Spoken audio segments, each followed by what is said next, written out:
chair right by their bed, then we rate them solely on the transfer. Otherwise, we are including ambulation. And you could stretch that to say, if their bed is upstairs and they have a chair downstairs, we have to consider the stairs.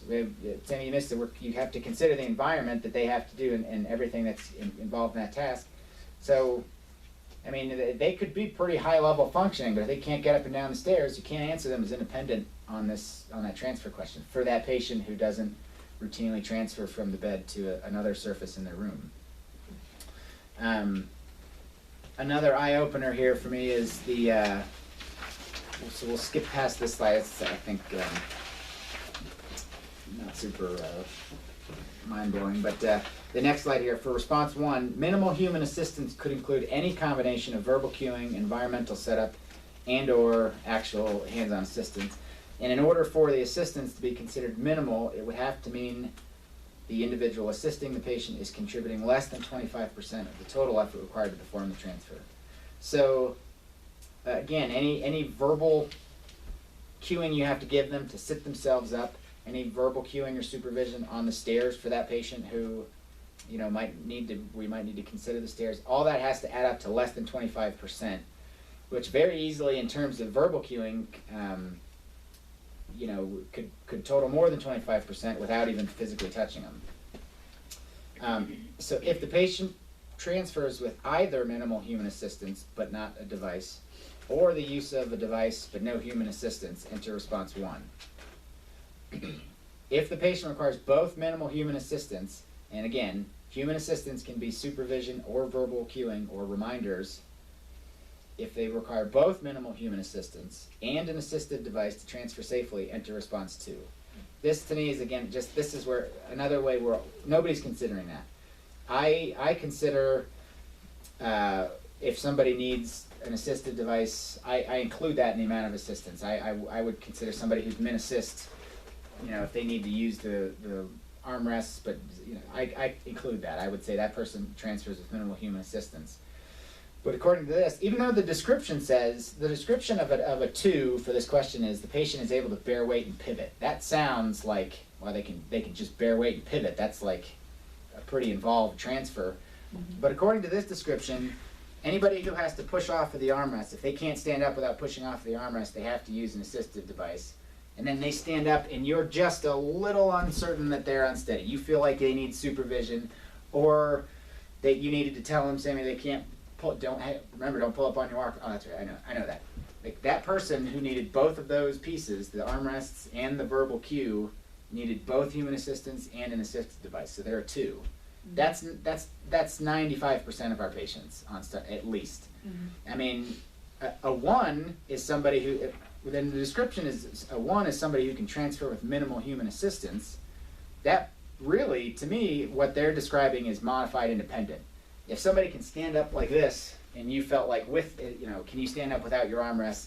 Well, no, I can't, but I can stand up, and I'm fine once I get up. That's a 1. That person to me is modified independent, not really needing minimal human assistance. So, again, I feel like we're all missing the ball on that. So anyway, that's to me the big takeaway from transferring. The rest of the descriptions for that question I think are fairly straightforward. Any questions on that one? So if you're saying that they have to use the armrest and a verbal cue, they're a 2.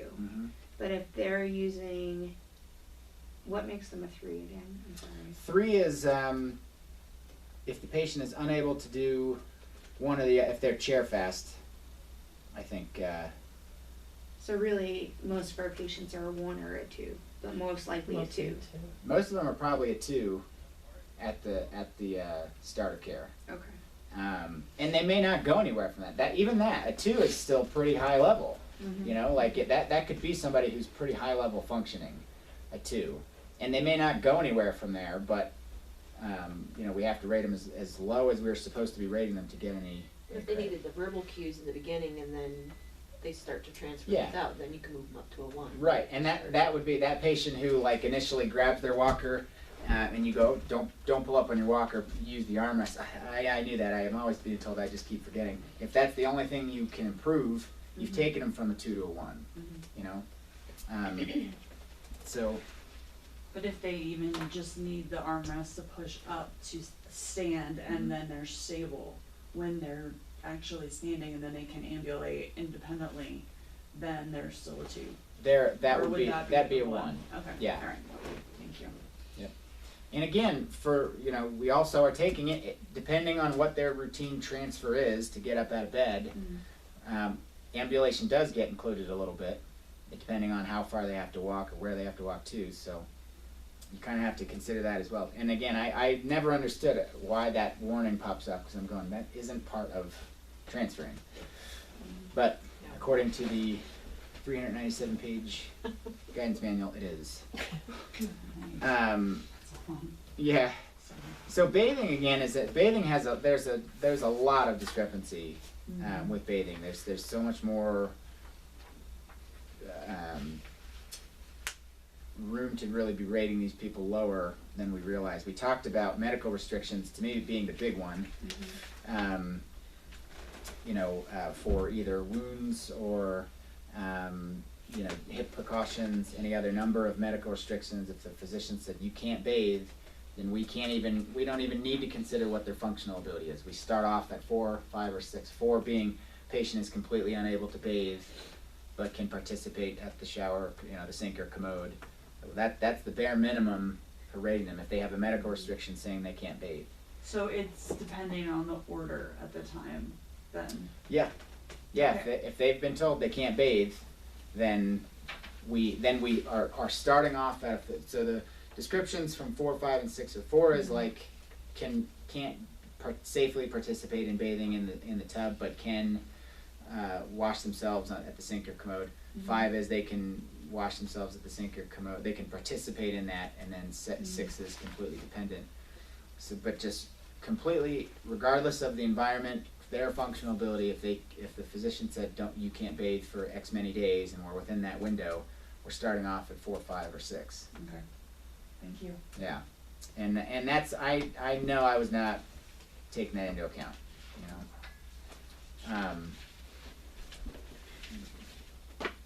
Another one that kind of jumped out to me: the patient's status should not be based on an assumption of a patient's ability to perform a task with equipment they don't currently have, preventing assessment.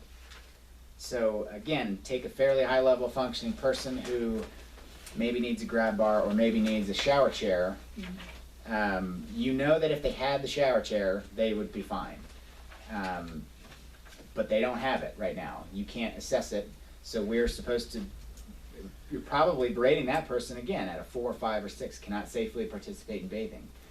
All you need to do to take them from a 4 to potentially a 1 is just say, hey, why don't you go pick up a shower chair? And they do that, and you come back the next day, and they're now a 1, but you can't, again, that is an intervention that we provide. We can't take credit for that, for telling them to get a shower chair if we don't rate them accordingly on the front end.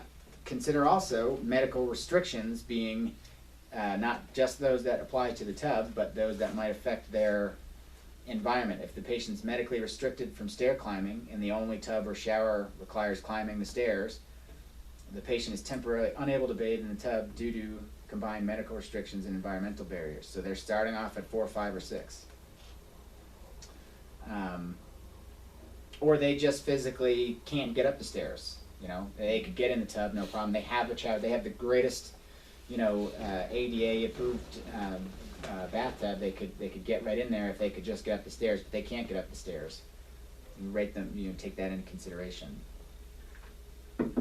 And we talked about the difference between 4, 5, and 6 being, they can bathe themselves.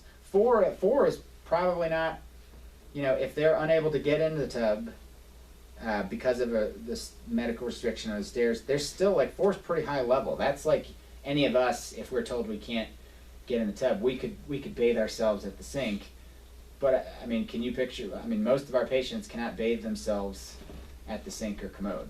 And they may not know. Consider also, so could they bathe themselves on a commode? Maybe if they knew to do that, if they recognized how unsafe they were. So let's say, so that total knee patient we talked about who has a medical restriction from bathing in the tub, they're bathing themselves at the sink, but you observe that their balance is not sufficient to allow them to stand at the sink and be washing themselves off or be using the wipes or whatever it is. And you tell them, listen, you have a commode here, why don't we just sit on the commode? You then have been intervened and provided them with some assistance. You know, they initially probably were not a 4, they were probably more of a 5, and then you took them from a 4 or 5 just by telling them that. Or they didn't have a commode, and you said, you know what, you're not safe to bathe yourself here leaning over the sink like this. Why don't we change it up and we can get you a commode, and by the time we get you a commode, then you'll be a 4, and maybe by that time you'll be a 1. But again, just consider that. If they don't have the equipment that you feel they need, or they don't have the wherewithal to recognize how unsafe they are, take that into account. So the only time that we would change it after we initially rated them would be on the next time, like the recertification, not when we do the actual Exactly. intervention, right? Exactly. Because again, so on the day of the assessment is the majority of the time for the past 24 hours, preceding and including your time. Right. So you told them, so you know, at the end of your assessment, they may have gone from a 4 to a 5 to a 4, or a 4 to whatever. But for the majority of the time, they weren't able to. So, yeah, that's a good question. We have to rate them on. Don't rate them, including your interventions on the start of care.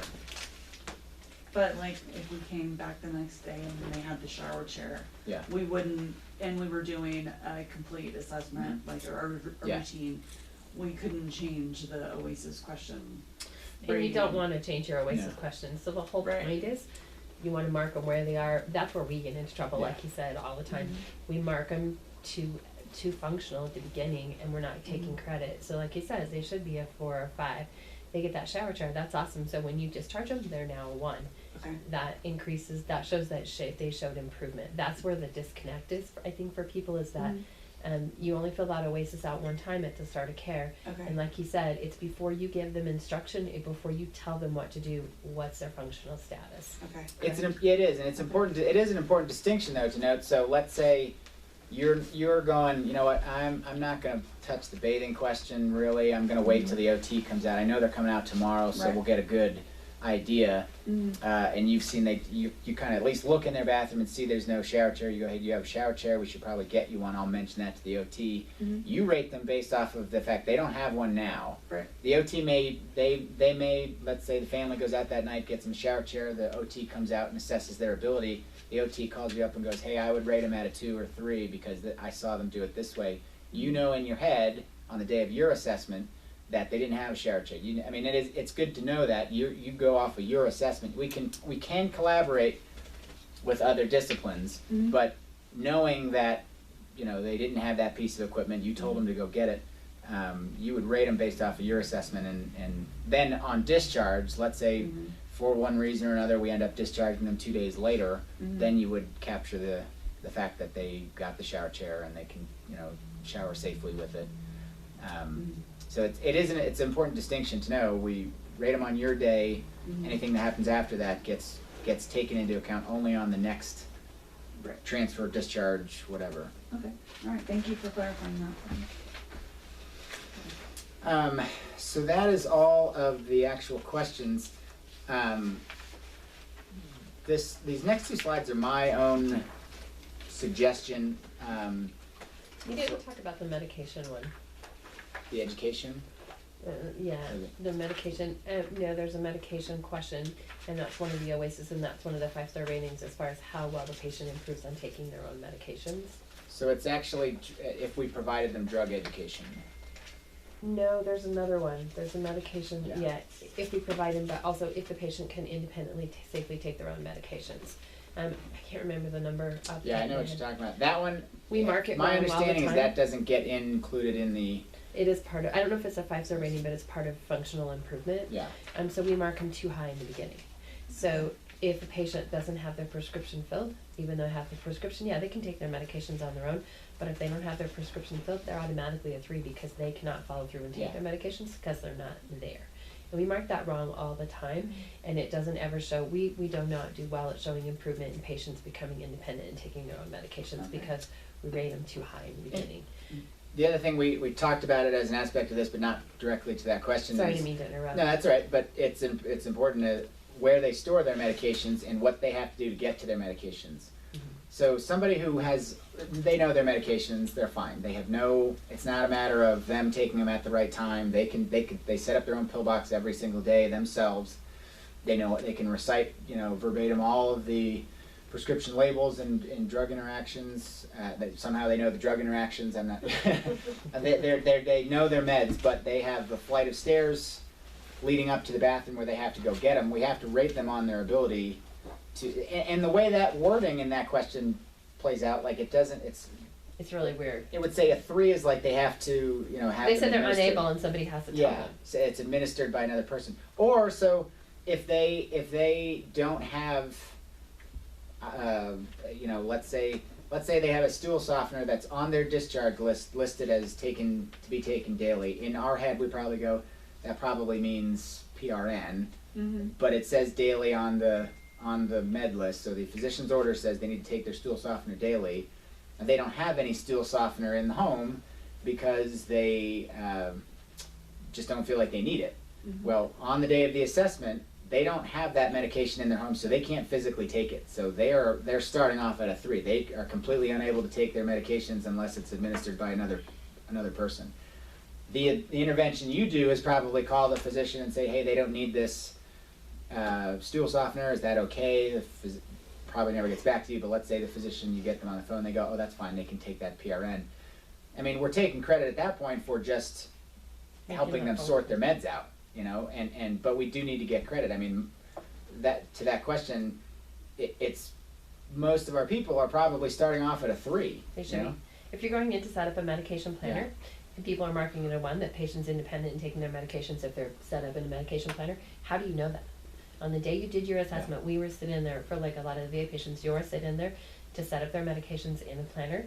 How do you know they're going to be independent? You don't. Yeah. So they would be a 3. Then when you go back and you see that, yes, they're 100% compliant with their medications, then you move them up as you do your next Oasis. And these are all just the Oasis questions, and they only change when you do an Oasis. Okay. So people miss that medication all the time, and we are really Yeah. bad, like our numbers are really bad about showing improvement in taking medications, and it's, again, we rate them too high in the beginning. And it's really, that particular question is just rated, it's just worded It's stupid. poorly. There's almost no in between somebody who's independent or close to independent and completely unable to take them by themselves. But who cares? That's not our job. Somebody else wrote that question, Yeah, and this somebody is how else they wrote- wanted answered. Right. So you guys just need to understand, it's because it's a man wrote it. Sorry, everyone. It's a man. It's a group of men that wrote those Oasis questions. But yeah, so that medication one is super important, and it is something that they look at, and I'm not sure if it's in the 5-star rating but it is in the functional improvement part. So make sure that you look at that really carefully. And John's exactly right. 90%, probably 99% of our patients should be started at a 3. Number Right. one, we didn't fill the pain medication. The prescription's not filled. The prescription bottle's empty. Well, no, we're supposed to take it. We came from the hospital, but the bottle's empty. Can't take the medication. If it's not there, they're at 3. And it's even, even if the only intervention we really do is just to clarify that the med list that we were sent is inaccurate. The patient knows their meds, they've taken them, the physician's office just sent us a misworded medication. When we call them and clarify them, they're like, oh yeah, that's wrong. That's still, it's a ton of work that we do, And we're not getting credit we don't for get it. credit for it, and we will get credit for it if we label everybody 3 purely because the physician's orders classified them as a 3 essentially in that situation. But we need to take credit for all of that, half hour, 45 minutes, an hour, however long it takes to complete the med rec process. So, so the next piece here is my suggestion for anybody doing this is not that we observe each and every one of these tasks in their entirety. It's not feasible to watch somebody bathe, get themselves dressed, and get up, manage their toilet hygiene. We're not going to be doing all that. But if we do one functional piece, we can pretty much infer just about everything in all those questions. And using a standard outcome measure just makes your documentation that much more defensible.